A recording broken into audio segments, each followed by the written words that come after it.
کلا، ایسا ہرگز نہیں. جو اس کی فکر تھی کلا سے نفی کر دی گئی.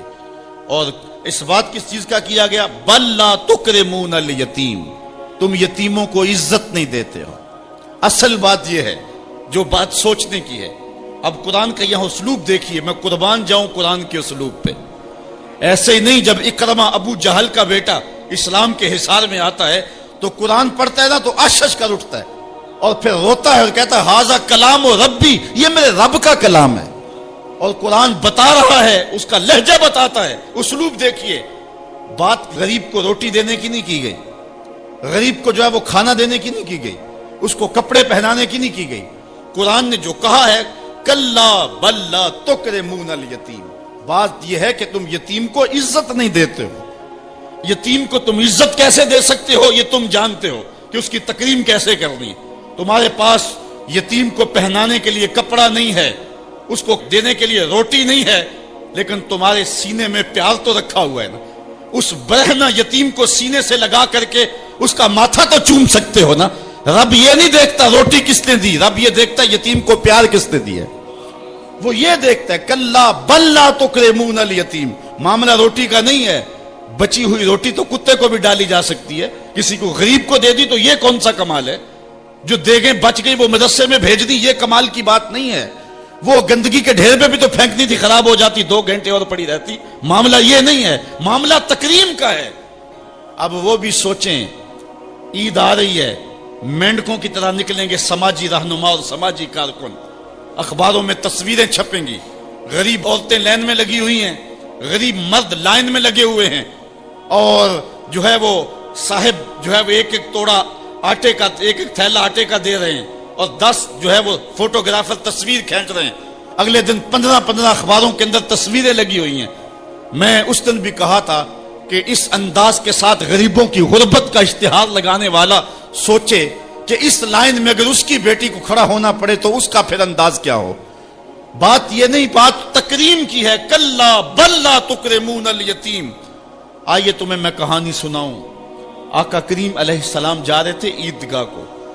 راستے کے اندر ایک یتیم کھڑا تھا اور آقا کریم نے کہا کہ بیٹے آج تم یہاں کھڑے ہو. کہا فلاں غزوے میں میرا باپ شہید ہو گیا تھا، میری ماں کا سایہ بھی میرے سر پہ نہیں ہے، لوگ اپنے گھروں میں ہیں، میں کس دہلیز پہ جاؤں. اچھا انتظار ہو رہا ہے عیدگاہ میں. حضور نے یتیم کو سینے سے لگایا، گھر لے گئے اور سیدہ فاطمہ سے کہا کہ جس طرح کا لباس حسنین کو پہنایا ہے اس کو بھی پہناؤ. اللہ اکبر. اور اس کو کھانا کھلایا اور سب کچھ اس کی تکریم کرنے کے بعد حضور نے پھر جو ہے وہ اس کو عزت دینے کے لیے، اس کی تکریم دینے کے لیے حضور علیہ الصلوۃ والسلام نے اس کو فرمایا اما ترضى ان محمدن ابوکا، بیٹے کیا تو پسند نہیں کرتا کہ محمد تیرا باپ لگے؟ وعائشہ تا امو کا، اور عائشہ تیری ماں لگے. وفاطمہ بنت محمد اختو کا، اور فاطمہ تیری باجی لگے. اس نے کہا یہ اعزاز مل جائے تو مجھے اور کیا چاہیے. تو کہا آج کے بعد یہ رشتے تیرے ہوئے. ایک انگلی سے حضور نے حسنین کو تھاما ہوا ہے اور دوسری انگلی سے اس یتیم بچے کو تھاما ہوا ہے. جب حضور عیدگاہ کی طرف بڑھ رہے ہیں تو اور بچے بھی اپنے ماں باپ کے ساتھ جا رہے ہیں. وہ بچہ زبان حال سے کہتا ہے تھا تو یتیم، آج یتیمی کا مزہ ہی نہیں آ گیا ہے کہ حضور کی انگلی تھام کے جا رہا ہوں. تو یتیم کی تکریم کا مسئلہ ہے، اس کو عزت نفس دینے کا مسئلہ ہے. یتیم کو لوگوں کے اندر کھڑا کر کے اس کو اعزاز دیتے ہو، وہ اعزاز نہیں ہے، وہ رسوائی ہے. مجھے 1 سال قبل ایک ایسی تقریب میں لوگ کھینچ کر کے لے گئے جہاں وہ آج کل اجتماعی شادیوں کا رواج ہے. تو میں بڑی معذرت کی، میرے لیے مشکل ہوگا کیونکہ مجھے اندازہ تھا اس تقریب کا، لیکن میں کبھی گیا نہیں تھا پہلے. تو میں جب اس تقریب میں پہنچا تو یقین جانے کہ 2 دن تک جو ہے وہ میں بے چین رہا ہوں.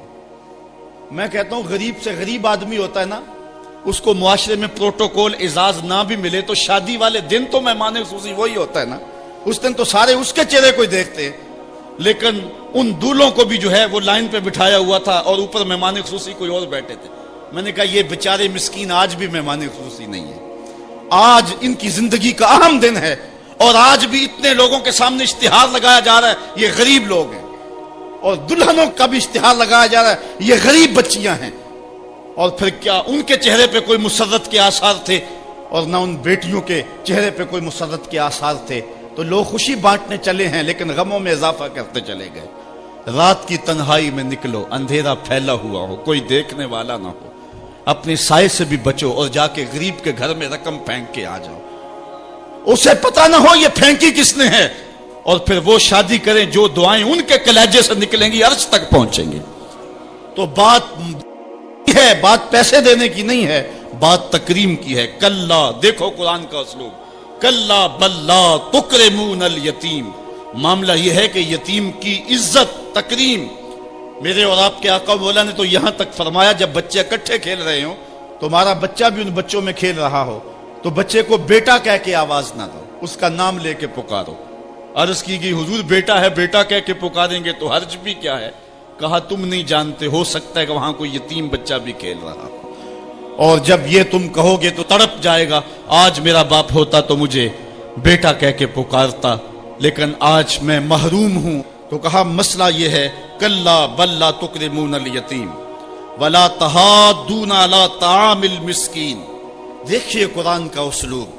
کہا ایک تو یتیم کی تکریم نہیں ہے، یہ ساری افطار اس لیے آئی، اور دوسری بات یہ ہے کہ وہ آپس میں ایک دوسرے کو مسکین کے کھانے کی رغبت نہیں دیتے.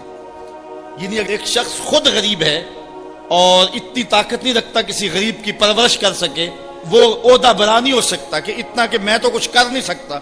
کوئی بھوکے تڑپتے ہوئے غریب کو دیکھے، خود نہ دے سکے. اللہ نے اسے زبان تو دی ہے، کسی امیر کی دہلیز پہ وہ نہیں جاتا یہ چلا جائے اور جا کے توجہ دلائے کہ میرے ہمسائیگی کے اندر ایک یتیم تڑپ رہا ہے، بیوہ کی بیٹیاں بوڑھی ہو رہی ہیں دہلیز پہ، اور وہ جا کے اپنے اعتبار پہ جو ہے ان کا انتظام کر دے. یہ ہے ولا تحاضون علی طعام المسکین. بلکہ رویہ کیا ہے؟ وَتَأْكُلُونَ التُّرَاثَ أَكْلًا لَمًّا. اور میراث کا مال تم ہپ ہپ کر کے کھاتے ہو، تمہیں پرواہ نہیں ہے. بیٹیوں کا حق اہل عرب جو ہے وہ غصب کر لیتے تھے اور بیٹیوں کا حق نہیں دیتے تھے. وَتُحِبُّونَ الْمَالَ حُبًّا جَمًّا. اور دولت کی محبت رچ بس گئی ہے کلیجے کے اندر، دل کے اندر اتر گئی ہے. تڑپتے ہوئے لوگ بھی دیکھتے ہو لیکن تجوریوں کے منہ نہیں کھلتے ہیں. کلا، اللہ اکبر. اللہ فرماتا ہاں اذا دکت الارض دکن دکا. وہ دن بھی آنے والا ہے جب زمین ٹکرا کے پاش پاش کر دی جائے گی. یہاں سید قطب نے حد کر دی. وہ کہتا ہے کہ یہاں جو لفظوں کا صوتی آہنگ ہے نا، وہ انسان کے دل میں ایک رعب پیدا کر دیتا ہے. ذرا قرآن کی آیت پڑھتے جائیں، میں تو قاری نہیں ہوں لیکن ذرا دیکھو کہ یہاں قرآن کے لفظوں کا رعب دل میں ہیبت پیدا کر دیتا ہے، رونگٹے کھڑے ہو جاتے ہیں. اللہ تعالیٰ یہ ساری کہانی بیان کر کے فرماتا ہے کہ وَتُحِبُّونَ الْمَالَ حُبًّا جَمًّا وَلَا تُحَاضُونَ عَلَىٰ طَعَامِ الْمِسْكِينِ وَتَأْكُلُونَ التُّرَاثَ أَكْلًا لَمًّا وَتُحِبُّونَ الْمَالَ حُبًّا جَمًّا. کلا کے اوپر جو رکھی گئی ہے مد، اس کا جو کھچاؤ ہے وہ دلوں کے اوپر، دلوں کی تاروں کو کھینچتا ہے. کلا اذا دکت الارض دکن دکا. اللہ فرماتا جب زمین پاش پاش کر کے رکھ دی جائے گی. وَجَاءَ رَبُّكَ وَالْمَلَكُ صَفًّا صَفًّا. اور اللہ تعالیٰ اس شان سے ظہور فرمائے گا کہ فرشتے صفے باندھے کھڑے ہوں گے. وَجِيَ يَوْمَئِذٍ بِجَهَنَّمَ. اور جہنم کو حاضر کیا جائے گا. فرمایا کہ 70,000 زنجیریں ڈال کر کے جہنم کو حشر کے میدان میں لایا جائے گا. ہر زنجیر کے ساتھ جو ہے وہ 70,000 فرشتے ہوں گے، اور عرش کی بائیں جانب جہنم کو لا کے رکھ دیا جائے گا.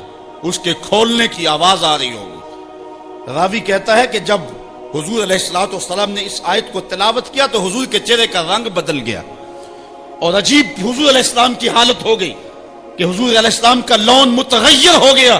یہ لفظوں کا جو صوتی آہنگ ہے وہ کلیجے پھاڑ دینے والا ہے اور انسان کو گمراہیوں سے نکال کے ہدایت کے رستے پہ ڈالنے والا ہے. اللہ تعالیٰ ارشاد فرماتا ہے، ذرا پھر دیکھیے، کلا اذا دکت الارض دکن دکا وجاء ربک والملک صفا صفا وجیء یومئذ بجہنم. پھر جب اس دن جہنم کو سامنے لایا جائے گا پھر کیا ہوگا؟ انسانوں کے رونگٹے کھڑے ہوں گے. پھر ایک دم ماضی کی سکرین جو ہے وہ سامنے آئے گی، وہ برائیاں کی، وہ دادے